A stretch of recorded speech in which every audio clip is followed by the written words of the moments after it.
Buried deep within the house of the temple lie the actual remains of a man who many consider one of the most important and controversial figures in all of Freemasonry, Albert Pike. He was a Confederate officer, a general, and he wrote a lot of writings that have since been made public where he talks about the god they worship is Lucifer. We've learned a lot about the inner secrets of Freemasonry through Albert Pike. He wrote the word Lucifer twice in his book, Morals and Dogma. And he's talking about the origin of the word Lucifer as meaning bringer of light, and saying, isn't it interesting that the term bringer of light came to mean the prince of darkness? Somehow over the years that's been translated into saying that Albert Pike somehow brought Lucifer into Freemason rituals.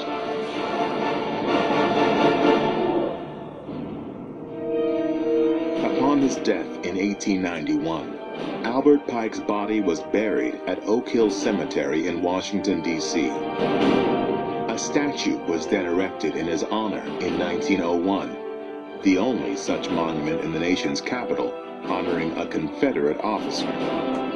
In 1944, Pike's body was exhumed and moved to the House of the Temple. But why? Did it have something to do with the strange rites and rituals he wrote about in his book, Morals and Dogma? Or did his references to Lucifer suggest that the Freemasons do, in fact, have another, more ominous agenda? Perhaps the answer can be found by examining the many buildings and monuments of our nation's capital, and the very design of the city itself. With Metro by T-Mobile, Hector rules. Commercial. He's putting in the extra miles. All right, that should take care of it. And saving up for something special. So he can help her start the year off right. You work hard.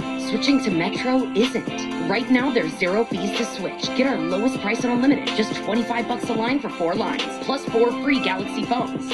Metro by T-Mobile. Empowering Hector to rule his day.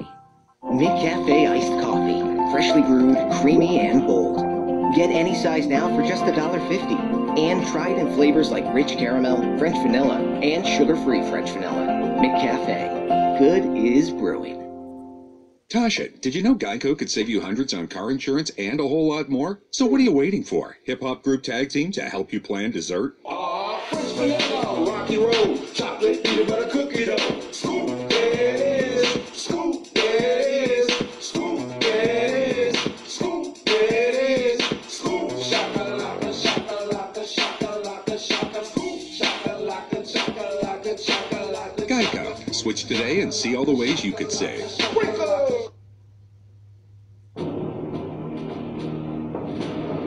Secret Designs, Episode 1, Part 3. Alexandria, Virginia, 1791. George Washington lays the cornerstone for a 10-mile by 10-mile diamond matrix that would become the country's new capital city, the District of Columbia. Under his thoughtful design, George Washington could create not just a capital city, but a permanent tribute to Freemasonry. One that, at the time, only the eye of God could see.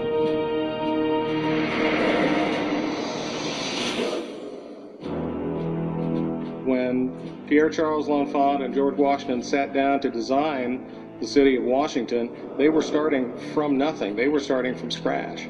And they wanted the city to be an absolute rational, living plan of geometry. They were living the precepts of the Enlightenment.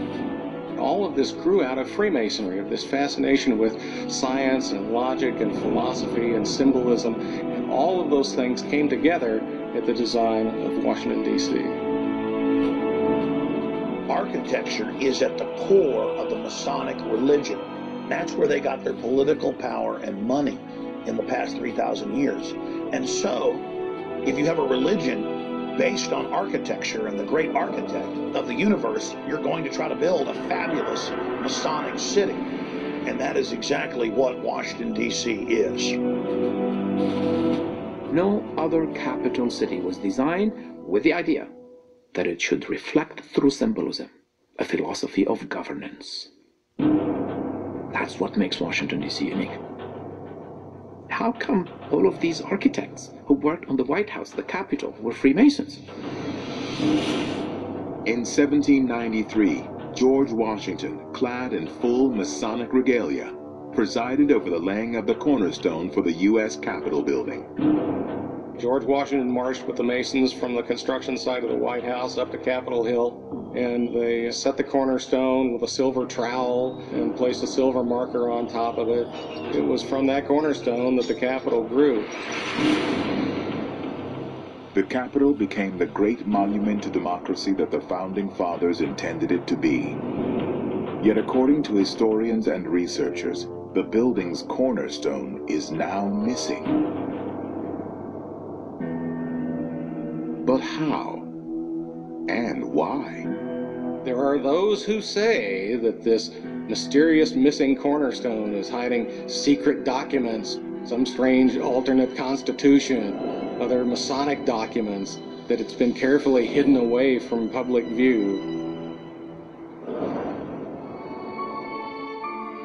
Washington and fellow Freemason L'Enfant were also responsible for designing the Federal Triangle, an area with specific geometrical symbols built into the street plans of Washington, D.C.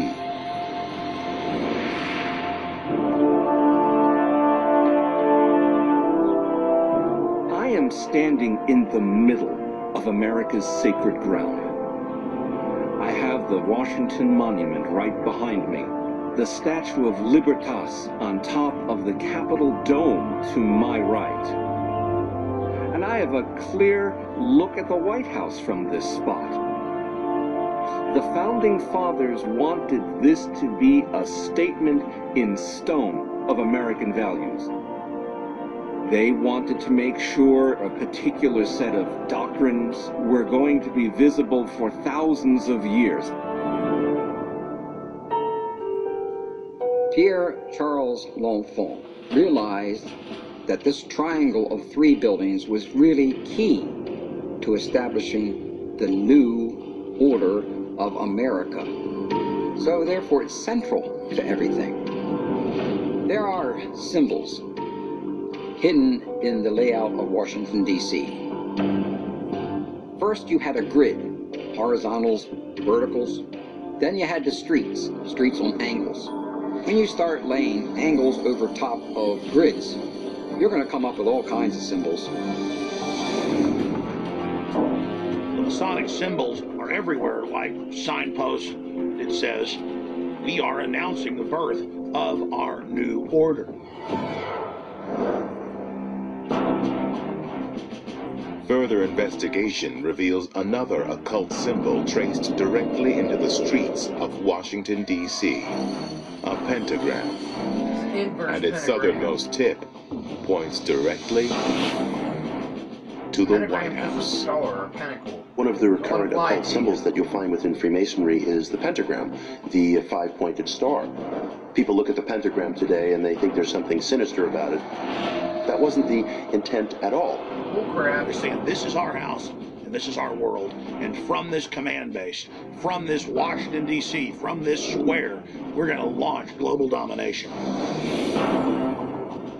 Seems to be working. But why did the Founding Fathers weave Freemasonic symbols into the design and layout of the nation's capital?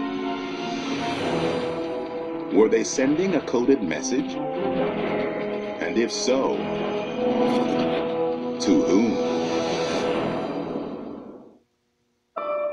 Isn't it time to meet your person? With OkCupid, you can. Meet someone who shares your beliefs, supports your passions, likes the same shows as you, Well, that's what matters. and makes you feel really loved. That person is waiting for you. Meet them on OkCupid now. Download OkCupid for free today.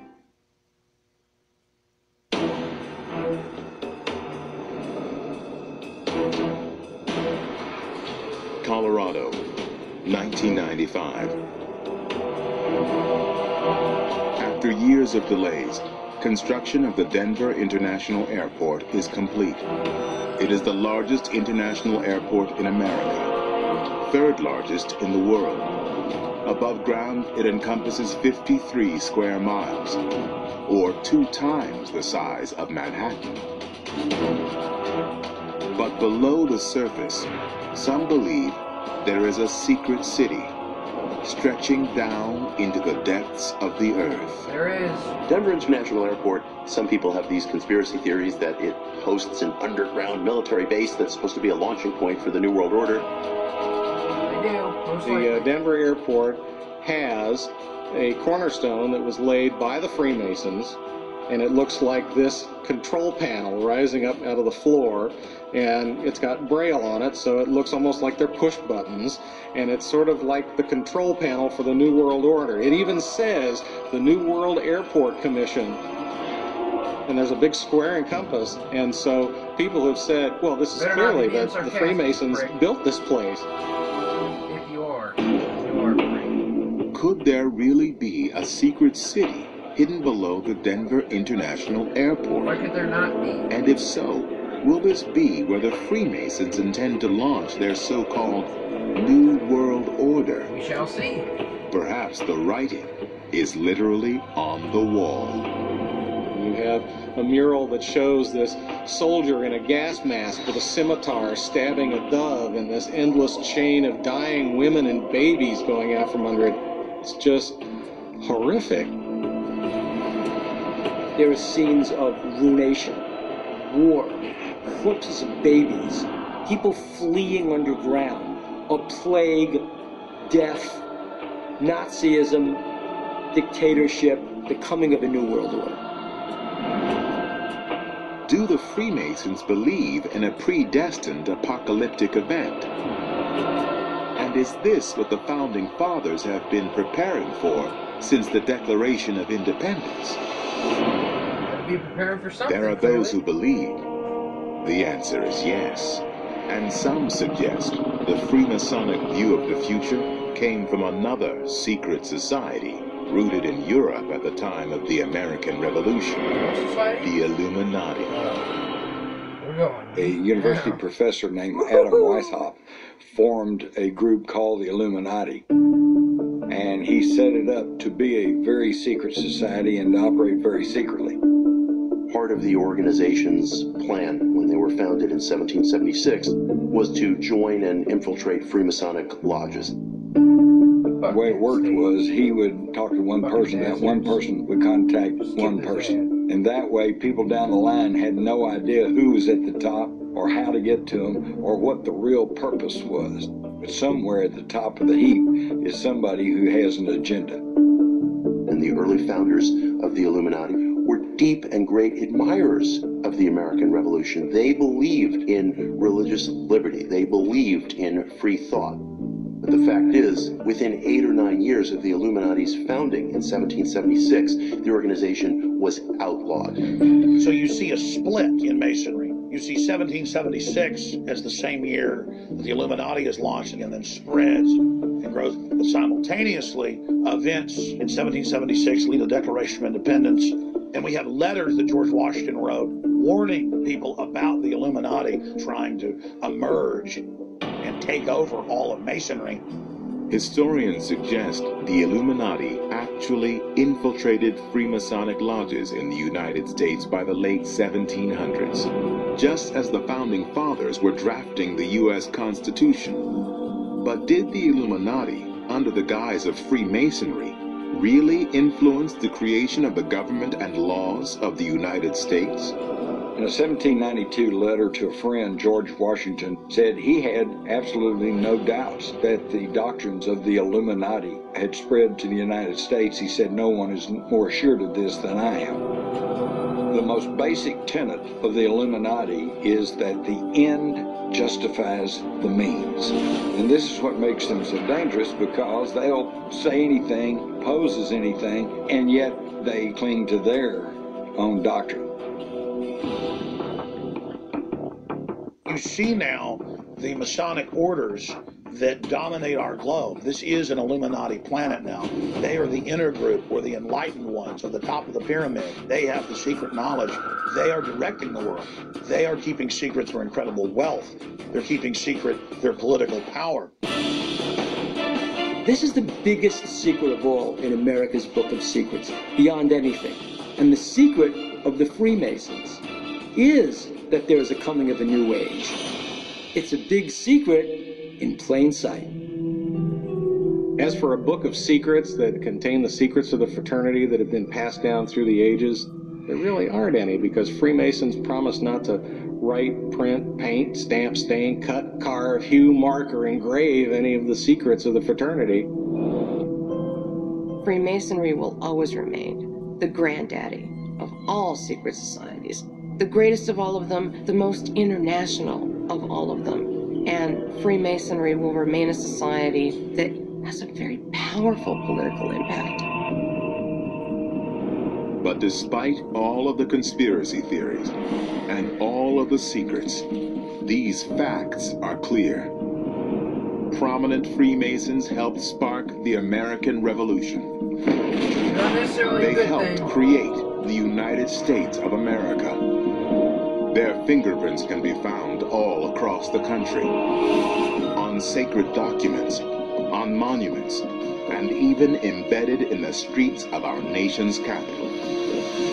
They are a brotherhood of secrets, and they will protect those secrets with their lives. But why? What is the Freemasons' ultimate plan? Perhaps only time will tell.